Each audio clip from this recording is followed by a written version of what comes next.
Lee, how you doing? Very good, thank you. How are you? I'm not bad, thanks. Got a question for you. Are you big on cooking, or are you more of a microwave / takeaway person? I say I'm more big on cooking. I don't think I'm brilliant at it. What's your go-to dish? Fajitas. I love Mexican-inspired food, right? So fajitas, enchiladas, anything along that sort of line. And a day in the life of Lee Matters. What did you have for dinner last night? What did I have for dinner last night? I had chicken wings last night. Oh, there you go. There's a theme here. Chicken is a recurrent theme. Everything revolves around some sort of meat, unfortunately. Yeah. So it's the chicken that came first for you, not the egg. Exactly. Chicken first.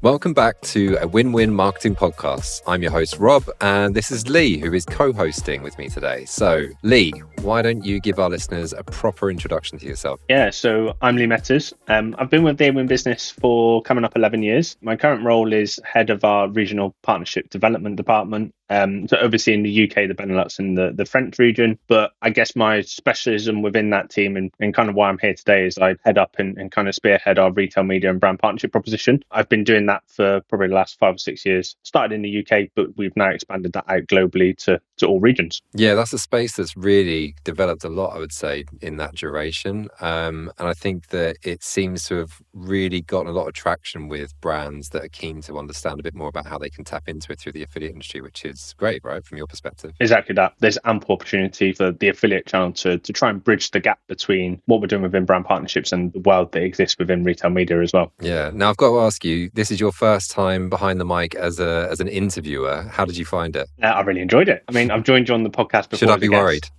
No, your job is absolutely safe. It was great. I think I had 2 amazing guests that had incredible perspectives to share on how their partnership came to fruition. So it's basically just teeing them up to have the conversation. Yeah, well, let's shed a bit of light for the listeners on who you actually had in the studio with you, because on today's episode, Lee sat down with subscription box provider SimplyCook and e-commerce solution THG Ingenuity. Together, we basically discussed the origins of their partnership and how Gift with Purchase had become a central brand awareness strategy for SimplyCook.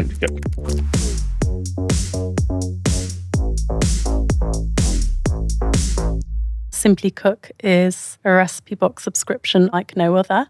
So we don't actually include the fresh ingredients. It's 4 flavour kits, 4 recipe cards, and then the customer has complete flexibility when to cook on their own terms within 2 to 3 month shelf life of the product. With me today is Pippa Bryant, the Affiliate and Brand Partnerships Manager at SimplyCook. I help drive new customer acquisition. I'm all about driving subscriber growth. So manage the Gift with Purchase channel across all of the THG Ingenuity sites, as well as some external partners like All Beauty Fragrance Direct. I'm also joined by Millie Lavery, Retail Media Executive at THG Ingenuity. The retail media team and I sit in THG Ingenuity, where we service the internal and external brands to fulfill their retail media offering.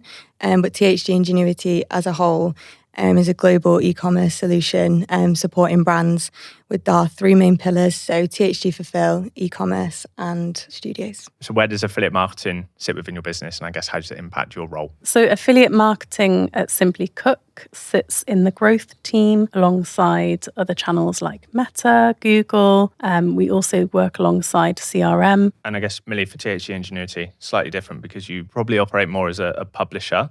So tell us about how it sits within your business. Yeah, so we manage the Gift with Purchase channel, which allows us to promote non-endemic partners at the basket pages of both THG and Ingenuity sites, which obviously drives hugely incremental value for both the host site and supports the customer journey. For the purpose of listeners, it would probably be worth clarifying what we mean by non-endemic retail media versus endemic retail media. So non-endemic retail media will be those third-party offers, so brands that aren't stocked on site, which is where you'll find the Gift with Purchase or any advertisers that are on post-checkout, whereas a endemic advertiser would be found stocked on site, and they're often promoted through the likes of like Criteo, which my wider team supports. So let's get into the crux of your partnership. So the THG Ingenuity and SimplyCook partnership is one that has been ongoing for a good number of years. Talk to us about the setup. How long have you guys been working together? Over a year? Yeah, since you've been in the role, but I think the partnership predates both of our Yeah. roles, doesn't it? My manager, Vicky Christie, she started the relationship back in 2019, I think.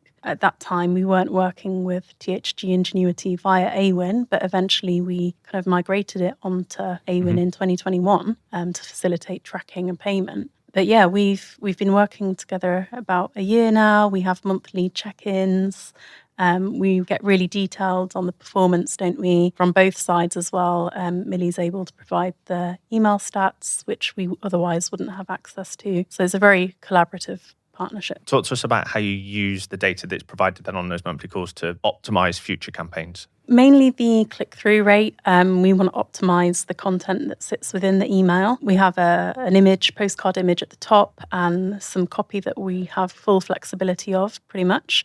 And we just want to make sure we're optimizing that to get as many people as possible to click through and sign up on SimplyCook. But also in the long term, the content of the email has driven the right customers as well, not just people who want our freebie box. They want to be in it. They understand what SimplyCook's about. They're bought into it before they've even received their box. Why did you decide to start hosting gift with purchase offers at checkout? The feature was originally built to kind of promote and upsell our own products, especially on My Protein. Those kind of minimum spend, get free protein bar. Channel was originally tested with SimplyCook, and the value of the partnership and the redemptions kind of spoke for itself and kind of tailored the channel to be what it is today, which is like very much focused on the third-party offers. Talk us through what does that actually look like on site? Like if I was a shopper with My Protein today, what would that user journey look like? Yeah, so you wouldn't notice it until you get to the basket page. And then that's where you'd see a couple of non-endemic third-party offers, all very tailored to the brand that the site's on. So if you're on My Protein, you'll see the likes of SimplyCook, Runner, all people that are very aligned with the My Protein customer. And then the customer selects all, one, none, and then they can then go on to redeem that offer through the third-party website. So there's no data sharing, which I think makes this nice and easy. Pippa, from your side, what's the benefit of running an activity like this? The benefit for us is the exposure that we get through these brands. Like My Protein is a huge brand. All of the THG Ingenuity brands, wholesale names. Whereas a small kind of startup brand like SimplyCook benefits from the platform that those brands are able to offer. We've just found that the quality of customers acquired through these types of campaigns just retain so much better than traditional affiliates. And obviously traditional affiliates play a role still. They tend to be lower CPA, whereas with brand partnerships, we're willing to pay a higher CPA because we do see that the customer retains a lot longer.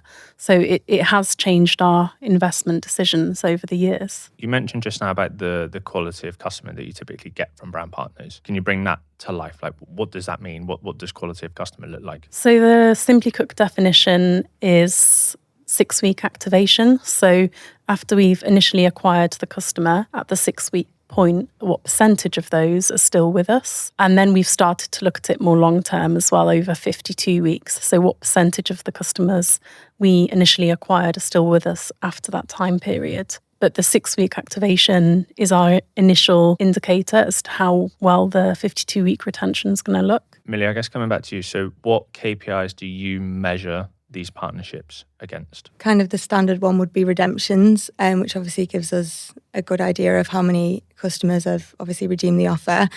Besides from that, we get email data for each of the campaigns. So we're able to see what percentage of customers have added it to basket, who's opened the email, who's link clicked through the email. So those kind of indicators of like how many customers throughout the customer journey are engaging with the offer, as well as like a site order to final redemption conversion. So a lot of data kind of goes into it besides redemptions. And do you see a different type of behaviour from customers that would interact with those offers? Do they typically shop more frequently or spend more? Yeah, we have seen positive impacts from the gift with purchase channel on retention, average order value and conversion rate across the sites. How do you go about about selecting a brand like SimplyCook to be promoted on MyProtein? Like what does that look like? How do you get senior stakeholder buy-in to basically enable that? There's quite a lot of criteria that we look for. Ultimately, brand approval. We're working with these host sites, so we want to make sure that it aligns with their site vision, their channel vision, but into the more like nitty-gritty strength of the offer, which SimplyCook is obviously one of the strongest offers that we work with. That free first-time box engages really well with the customers. A lot of data goes into it, so from historical campaigns, kind of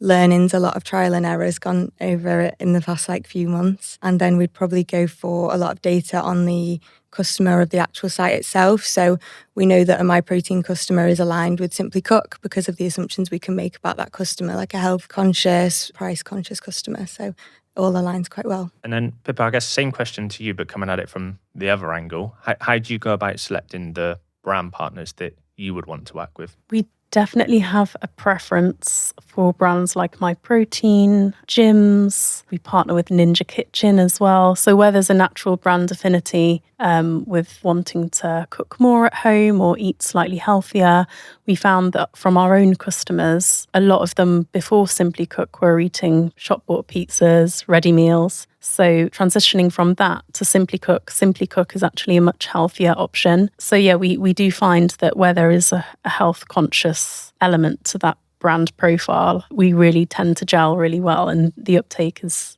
reflected in the numbers as well. I want to bring it back now to getting this approved by senior leadership teams. This idea of promoting a non-endemic, so a brand that you don't stock on your own site, to your customers at point of conversion. How did you get that signed off by senior leadership teams? As you can imagine, with any new channel, it's had its challenges, but we've done a lot of work to prove the value of the channel in the sense of its impact on conversion rates, average order values and retention, which have all been really positive metrics. So yeah, over the years, it's definitely proved and continues to prove its value. Pippa, one thing I'm keen to I guess dive into is how does the business view the value of brand partnerships? Does it extend beyond just being pure play acquisition? Yeah, 100%. These brands that we're partnering with, MyProtein, look fantastic, Glossy Box, they're a brand in their own right. So we can tap into that as a business to kind of grow our awareness to a completely new audience. So effectively, it is part performance campaign, part brand awareness. Unless there's that education piece, people aren't really going to understand what brand partnerships is. They assume it's kind of above the line marketing campaigns, brand awareness campaigns, whereas I've had to present to the business each step of the customer journey for them to see the different touch points, because it's not just a one and done above the line type campaign. They have to opt into the gift with purchase at checkout. Once they've completed the order, they receive the redemption email, then they have to click through onto a landing page, which is often co-branded as well. So it's a full funnel, and only once we've kind of demonstrated that to the business, they really understand what we mean when we say brand partnerships. Retail media is often KPI'd around monetization, which we haven't touched on. So when you're selecting partners as well, like how important is monetization? Yeah, ultimately very important, but it's about finding the balance between the right offer, the right brand and that right commission. So there is kind of a sweet spot with it that we've found. And let's bring that monetization point to life a little bit as well, right? So the brands that you are promoting would pay you a commission. Yeah, so they pay a commission and then there's often like tenancy fees associated as well. Pippa, I guess from your perspective, what's the benefit of running these campaigns on a commission-based payment as well? You pay based on performance. We're not paying for traffic, we're paying for actual conversions. And through Awin, we're able to validate those conversions as well. Like, are they a legitimate trialist or are they someone who cancelled immediately? And if they did, then we're able to decline that commission. So we're paying for pure performance and customers that we're bringing into the business. Over the years, through Awin, I think we started partnering in 2021. I think we've paid out around $1 million in commission to THG Ingenuity over the years, which is a fun little fact. That's a serious partnership, isn't it? Yeah. £1 million in commission. Definitely like a win-win, like risk-free way to do it as well. Like you get a customer, you pay, we get a customer, we get paid. This podcast is brought to you by Awin. Whatever your marketing challenge, whether it's reaching new audiences, stretching limited resources, or driving stronger results, Awin helps you find the partners who can solve it. Our platform connects brands with trusted partners who enhance your campaigns and only get paid when they deliver real outcomes. If you're ready to make every channel stronger and every dollar work harder, visit awin.com and see how we can make your marketing do more.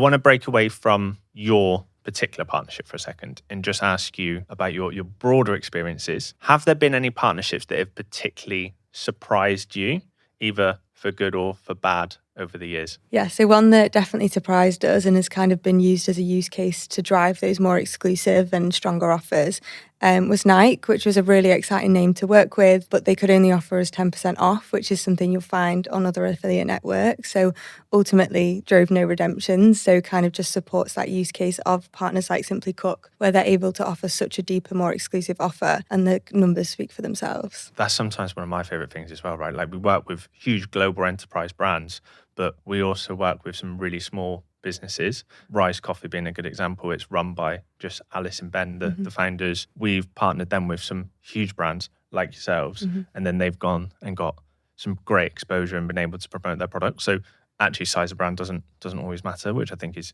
really interesting. Pippa, what about from your experience then? So working with particular brand partners, are there any that have worked that you perhaps didn't expect to work quite as well? Yeah, I guess there's some more obscure partnerships out there that we've run and continue to run. For example, Screwfix. For whatever reason, it just chimed in really well with that audience. You know, we're speaking to a partner for 2026 called Man v Fat as well. It's really nice, actually. They have national groups around the country, football groups, rugby groups, helping men to lose weight, basically.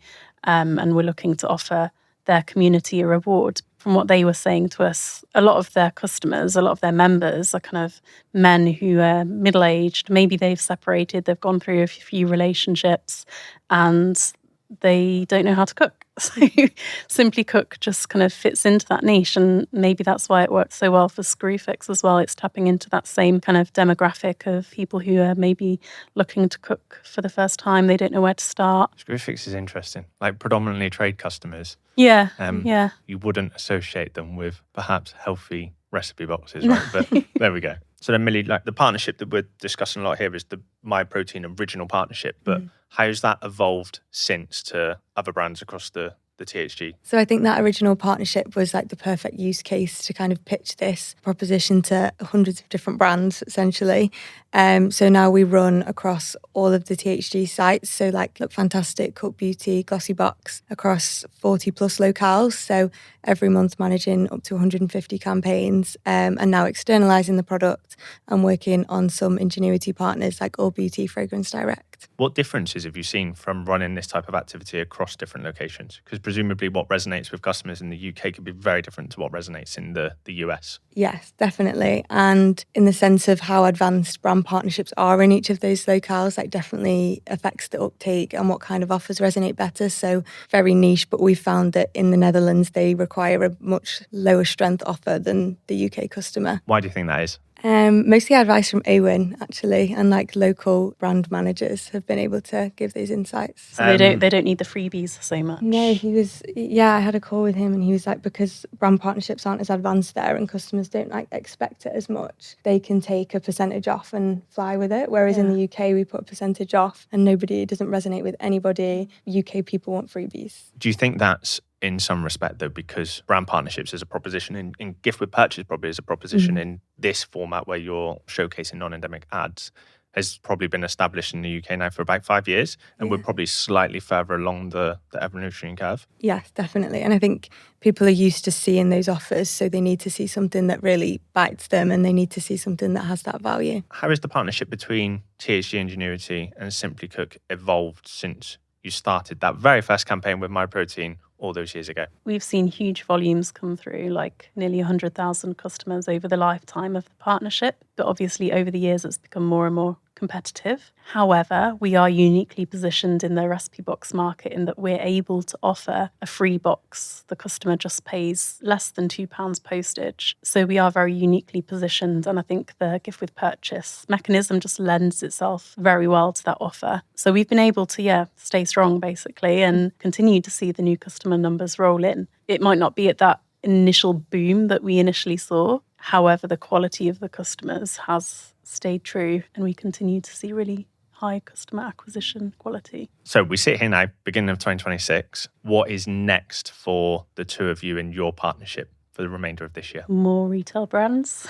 More brands. More brands. More brands. We're also hoping to diversify our product and launch our own all-inclusive recipe box that includes fresh ingredients as well. And we know that the THG Ingenuity partnership worked so well for our core business that's one of the first partnerships we would want to run it through to support acquisition initiatives there.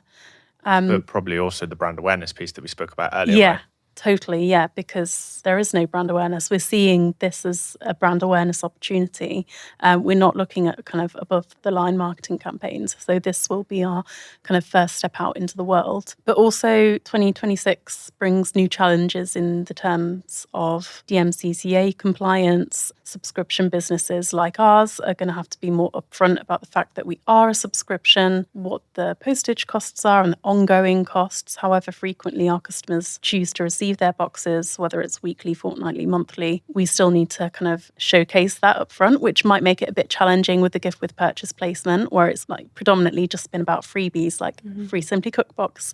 And we're quite limited in terms of the character limit as well. So we just need to think very carefully how we're going to communicate it through the whole customer journey.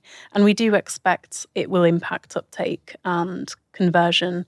However, we are expecting the quality of the customer to improve further because they understand the product more from the get-go. So yeah, there's challenges, but exciting challenges. Shakes things up a bit. Yeah, I guess those customers will understand what the continued monthly cost will be at the point of subscribing, right? Exactly. Which they still do now to some respect, but it'll be clearer. More upfront. Yeah, it will be a lot clearer. We have to make it much more prominent, whereas before it might have been hidden in the terms and conditions of the offer. Millie, how will that impact your strategy as well, right? Like you may see less redemptions, but actually the redemptions you drive will be of a higher value. Maybe that presents an opportunity for you to rethink how you commercialize these partnerships as well. Yeah, 100%. And like Pippa says, we still try and make it super clear throughout the customer journey now. But with the new guidelines, definitely hoping to give those brand partners those higher value customers. And from like a commission perspective, definitely.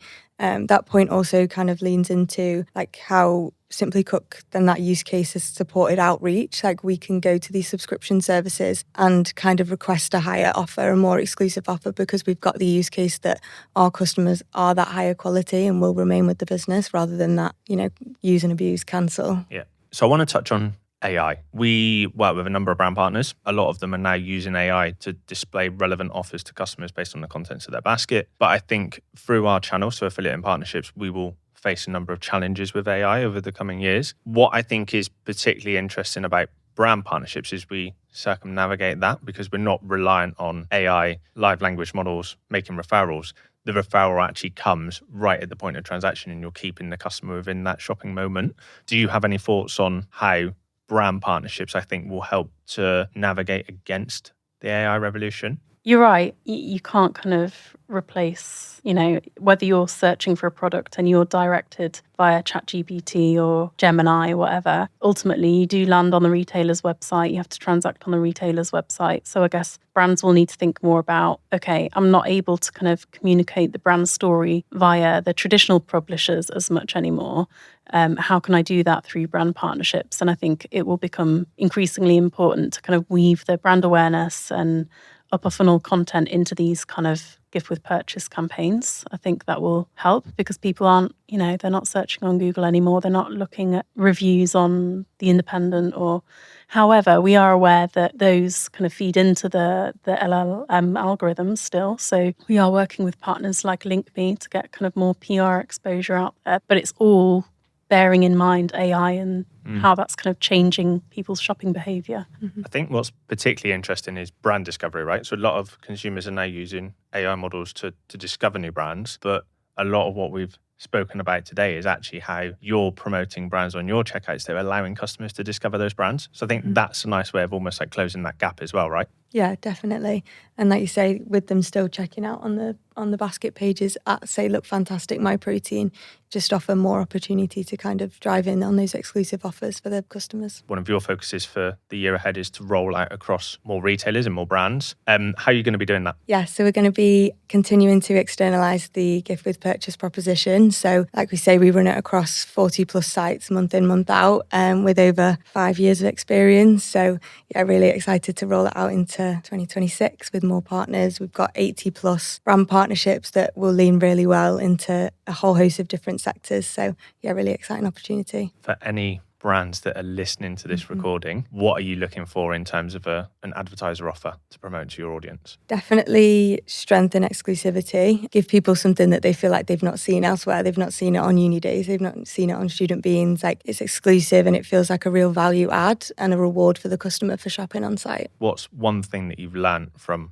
running a brand partnership? With the Nike case study, for example, not thinking that always the top names are always going to drive those redemptions. Like SimplyCook, Groom, like a Manchester-based brand have been like our top performers. This is what I always say to brands as well. Like you have to test offers and see if they resonate to your audience, right? Like you learn very quickly from the data that you see within a couple of hours. Pippa, how about from your side? The closer the affinity, the brand affinity of the partnership, the better. So that's what we're looking for basically when it comes to brand partnerships. It kind of narrows things down really nicely for us. We've got proven track record with Ninja, with MyProtein, with various gyms out there. Yeah, it just helps us kind of hone in on those partnerships. What is then one piece of advice you'd give to a brand listening today that wants to partake in brand partnerships? So Pippa, I guess from the advertiser perspective. If you're a relatively unknown brand, appreciate it might be difficult to give away a completely free product, but think about the long term and the brand awareness that these brands can give you. Don't just think about the initial hit to your margin. It's a lot more valuable in the long run. I think as well, I'd say even if you can't do